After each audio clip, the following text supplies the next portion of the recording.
वहीं कियान अपने रूम में बैठा अपना काम कर रहा था कि तभी एक सर्वेंट नॉक करके अंदर आया और टेबल पर कियान के लिए खाना लगाने लगा। तभी कियान ने लैपटॉप में अपनी नज़रें गड़ाई हुई ही उससे पूछा, उस लड़की ने खाना खाया? कियान की बात पर वह सर्वेंट उसे समंजस में देखने लग गया।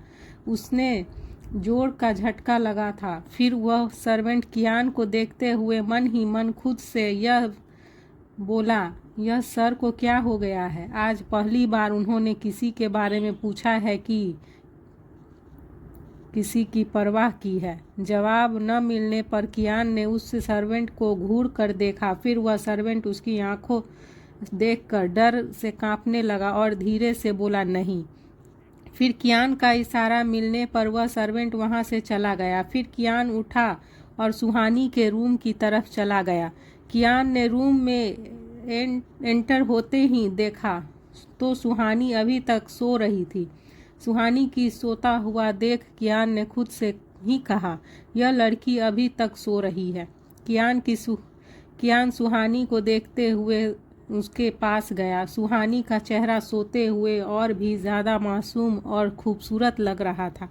कियान उसे देखते हुए उसके चेहरे में खो गया था। तभी कियान ने अपना एक हाथ बढ़ाकर उसके चेहरे पर आई उनके बालों की एक लट को अपने हाथ से साइड किया। जैसे ही कियान ने सुहानी के चेहरे को छुआ तो उसकी मोहें तन गई।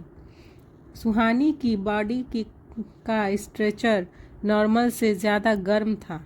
फिर कियान को रियलाइज़ हुआ कि सुहानी को बहुत तेज़ फीवर है और तभी कियान ने फ़ौरन अपने फैमिली डॉक्टर को कॉल करके कहा, डॉक्टर खन्ना, तुम्हारे पास 20 मिनट है मेरे विला में पहुंचने के लिए।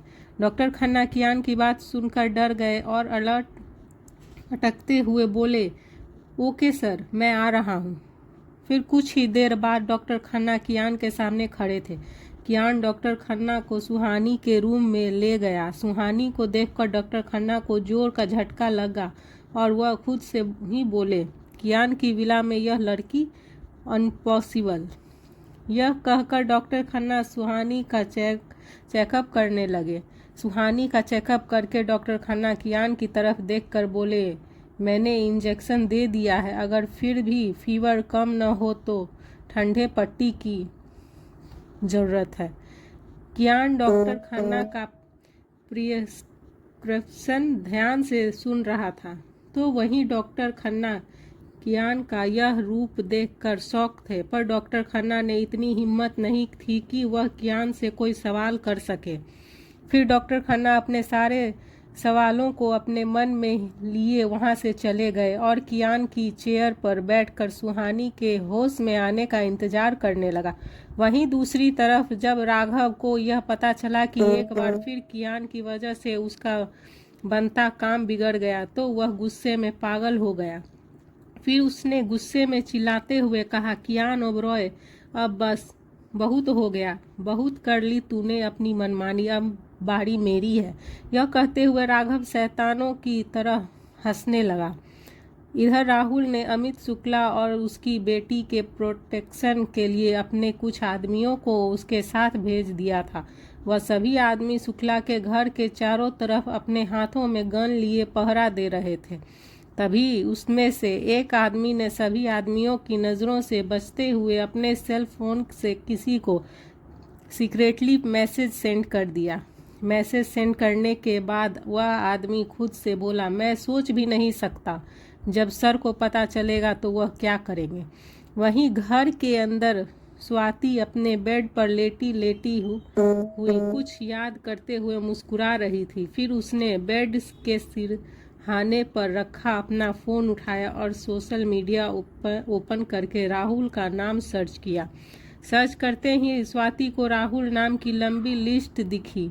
फिर स्वाति उसे स्क्रॉल करते हुए खुद से बोली, तू बुद्धू है स्वाति, कम से कम उसका सरनेम तो पूछ लेती। अब इतने सारे राहुल में से वह राहुल कौन सा है जिसे तेरी जान बचाकर तेरा दिल जीत लिया है। तभी स्वाति की उंगली स्क्रॉल करते हुए एक प्रोफाइल पर रुकी और स्वाति उस प्रोफाइल को ओपन करके देखने लगी। प्रोफाइल देखकर स्वाति के फेस पर एक बड़ी सी स्माइल आ गई और वह स्माइल करते हुए बोली, लोग सही कहते हैं, सच्चे मन से ढूंढो तो भगवान भी मिल जाते हैं, फिर आप कैसे नहीं मिलते मुझे। जहां एक तरफ स्वाति राहुल की प्रोफाइल ढूंढकर खुश हो रही थी तो वहीं दूसरी तरफ कियान सुहानी के होश में आने का वेट कर रहा था। काफ़ी समय बीत जाने के बाद भी जब सुहानी होश में नहीं आई तो कियान सुहानी के पास आकर उसके माथे को छूकर उसका फीवर चेक करने लगा। सुहानी का फीवर अभी भी कम नहीं हुआ। तभी कियान ने सर्वेंट से पानी का बाउल मंगवाया। फिर वह सुहानी के बेड के पास चेयर रखकर बैठ गया और सुहानी को ठंडे पानी की पट्टी करने लगा। फिर कुछ देर बाद पट्टी देते रहने के बाद कियान ने सुहानी के माथे को छूकर देखा तो उसका फीवर अब काफ़ी कम हो गया था। सुहानी भी आंखें बंद किए नींद में ही कसमसाने लगी थी। उसे कसमसाता देखकर कियान ने अपना हाथ पीछे खींचना चाहा, पर तभी सुहानी ने उसका हाथ अपने हाथों से पकड़ लिया और अपने गाल के नीचे रख कर करवट लेकर सो गई। कियान सुहानी को देखकर घूरने लगा। उसने अपना हाथ उसके सिर के नीचे से निकालना चाहा, पर सुहानी ने उसके हाथ को और कसकर पकड़ लिया। फिर कियान ने सुहानी को देखकर सिर हिला दिया और दूसरा हाथ अपने सिर के नीचे रखकर वहीं बैठ गया। वही सुहानी कियान के हाथ पर अपना सर रखकर सुकून से सो रही थी। फिर सुबह के वक्त कियान सुहानी के सिरहाने अपना सर बेड के टिकाए सो रहा था। तभी सुहानी ने धीरे धीरे अपनी आंखें खोली। फिर उसने अपने अंधखुली आंखों से देखा तो उसे सब धुंधला धुंधला दिख रहा था। कियान का चेहरा भी उसे धुंधला नजर आया। तभी उसने अपनी अधखुली आंखों को पूरा खोला तो उसे जोर का झटका लगा। कियान को देखकर वह डर गई। तभी उसकी नज़र अपने हाथ पर गई। उसने कियान के हाथ को कसकर पकड़ा हुआ था।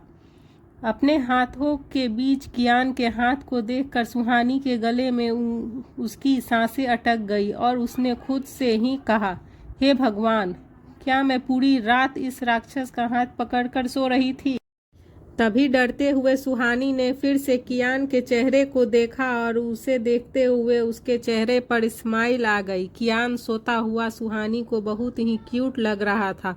फिर उसने कियान को देखते हुए खुद से कहा, हैंडसम है, स्मार्ट है, इंटेलिजेंट है, और अभी तो यह सोता हुआ कितने प्यारे लग रहे हैं, पर जब उठेंगे तब यह राक्षस बन जाएगा। यह सोचते हुए सुहानी ने अपना मुंह बंद किया। फिर सुहानी ने जैसे ही कियान के हाथ को छोड़ा कि तभी कियान की आंखें खुल गई। आंखें खुलते ही कियान की नज़रें सुहानी पर पड़ गई। वह उसे ही देख रही थी। सुहानी को देखते ही कियान थोड़ा हड़बड़ा गया और उस पर उसे नज़रें हटाकर इधर उधर देखने लगा। दोनों को ही अब ऑकवर्ड फील हो रहा था। फिर कियान ने मन ही मन कहा, कहीं ये कुछ गलत न समझ ले। यह सोचते हुए कियान उठा और जाने लगा। फिर रुककर उसने सुहानी की तरफ देखे बिना कहा, तुम्हें कल बहुत तेज फीवर हो गया था, तो मैं तुम्हारा फीवर चेक करने आया था और तभी तुमने मेरा हाथ पकड़ लिया। कियान का एक्सप्लेनेशन सुनकर सुहानी को अपने कानों पर विश्वास नहीं हुआ। इतने दिनों में आज पहली बार सुहानी ने कियान का एक अलग ही रूप देखा था। जब से वह विला में आई थी तब से लेकर अब तक उसने बस कियान को ऑर्डर देते हुए और सब पर अपना रौब झाड़ते हुए देखा ही था, मगर आज पहली बार उसने कियान को सफाई देते हुए देखा था। सुहानी अभी भी शॉक्ड थी और कियान को बड़ी बड़ी आंखों से देख रही थी। तो वहीं कियान अपनी बात पूरी करके जाने लगा कि तभी वह डोर के पास जाकर फिर से रुक गया। उसकी पीठ सुहानी की तरफ थी और वो वैसे ही खड़े होकर बोला, इसे अपनी केयर समझने की गलती मत करना। कियान ओबरॉय किसी का कर्ज नहीं रखता खुद पर। सुहानी कियान की बात सुनकर और भी ज़्यादा हैरान थी। उसे कियान की कही बात समझ नहीं आ रही थी।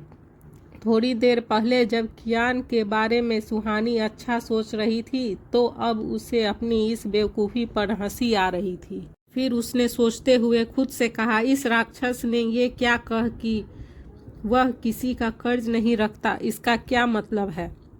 तभी सुहानी के दिमाग की बत्ती जली और उसने लाउड वॉइस में कहा, अब समझ आया, इस राक्षस ने ऐसा इसलिए कहा क्योंकि उस रात जंगल में मैंने इसकी जान बचाई थी। सुहानी को अब कियान पर बहुत गुस्सा आ रहा था। उसके मन में कभी कियान को लेकर रिस्पेक्ट उमड़ जाती थी तो कभी वह कियान को गुस्से में कुछ भी उल्टा सीधा बोलने लगती थी। वहीं दूसरी तरफ इंजीनियरिंग कॉलेज में कैंटीन में बैठी कुछ लड़कियां एक दूसरे से बातें करते हुए हंस रही थी कि तभी उन लड़कियों में से एक लड़की ने स्वाति को खोए हुए देखकर कहा, ओ मैडम, किसके ख्यालों में खोई हो आप। उस लड़की की बात सुनते ही स्वाति उसे देखते हुए बोली, उसी के ख्यालों में यार, जिसने मेरी जान बचाकर मेरी जान ले ली। स्वाति की बात सुनकर वह सभी लड़कियां उसे तंग करने लगी और राहुल के बारे में पूछने लगी। फिर उस सभी के जिद करने पर स्वाति ने उन्हें कल के इंसिडेंट के बारे में बता दिया। वह सभी लड़कियां अपनी आंखें बड़ी किए मुंह खोलकर स्वाति की बातों को ध्यान से सुन रही थी। फिर जैसे ही स्वाति की बात खत्म हुई तो सभी ने एक साथ कहा, वाह यार, हाउ रोमांटिक, क्या सच में ये सब हुआ। कहीं तू हमें जलाने के लिए किसी मूवी की स्टोरी तो नहीं बता रही है। उसकी बात पर स्वाति उन्हें घूरने लगी। फिर अगले ही पल राहुल को याद करके ब्लश करने लगी। स्वाति को ब्लश करता देखकर उनमें से ही एक लड़की ने एक्साइटमेंट होते हुए कहा, तेरे पास पिक है तो प्लीज़ दिखा यार। स्वाति ने उसे स्ट्रेट वे में आंसर दिया, नो वे, अच्छे से जानती हूँ मैं तुम सबको। वह तुम लोगों के होने वाले जीजू हैं और तुम लोग उन्हीं को लास्ट भरी नज़रों से देखना चाहती हो। कभी नहीं, मैं ऐसा कभी नहीं होने दूंगी। स्वाति की बातें सुनकर सभी ने मुंह बना लिया।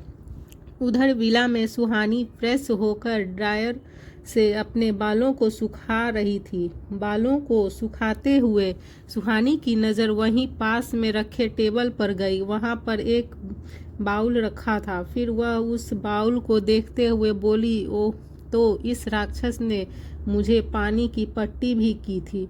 फिर अगले ही पल उसने खुद को डांटते हुए कहा, नो नो सुहानी, वह कोई अच्छा इंसान नहीं है। उसने ये सब इसलिए किया क्योंकि तूने उस रात उसकी हेल्प की थी। वह बस अपना कर्ज उतार रहा था। जहाँ एक तरफ दिलों में हलचल हो रही थी तो वहीं दूसरी तरफ राघव अपने फार्म हाउस में बैठा कियान को मात देने की प्लान बना रहा था। फिर राघव ने विराज से कहा, आज रात मुझे वह लोग मेरे सामने चाहिए। विराज राघव की बात का जवाब देते हुए बोला, आज रात ही होगा, जैसा आप चाहते हैं। यह सुनकर राघव डेविल स्माइल करते हुए बोला, be ready to your forts defend Kiaan Oberoi. वहीं उधर कियान अपने कैबिनेट में बैठा था। फिर उसने फाइल देखते हुए सामने खड़े राहुल से कहा, पता चला यंगस्टर को ड्रग्स कौन सप्लाई कर रहा है। कियान के सवाल पूछने पर राहुल ने कहा, हमारे आदमियों ने एक सप्लायर को पकड़ा था पर उसने कुछ बताया नहीं। ज़्यादा टॉर्चर करने पर उस आदमी ने ड्रग का हैवी डोज ले लिया और ऑन द स्पॉट ही मर गया। यह सुनकर कियान ने गुस्से में राहुल को घूरते हुए कहा, पता करो कि कौन है वह लोग जो यंगस्टर को ड्रग्स का आदी बना रहे हैं। फिर राहुल ने कियान की आंखों में देखे बिना ही हाँ में अपना सिर हिला दिया और वहां से चला गया। फिर राहुल के जाने के बाद कियान कुछ सोचने लगा कि तभी उसने कल रात की याद आई। रात की याद आते ही सुहानी का चेहरा उसकी आंखों के सामने आ गया। तभी कियान ने खुद से एरोगेंट टोन में कहा, यह मैं क्या सोच रहा हूँ। इतना कहकर उसने अपने ख्यालों को एक तरफ झटक दिया और अपनी उंगलियों फिर से लैपटॉप पर चलाने लग गया।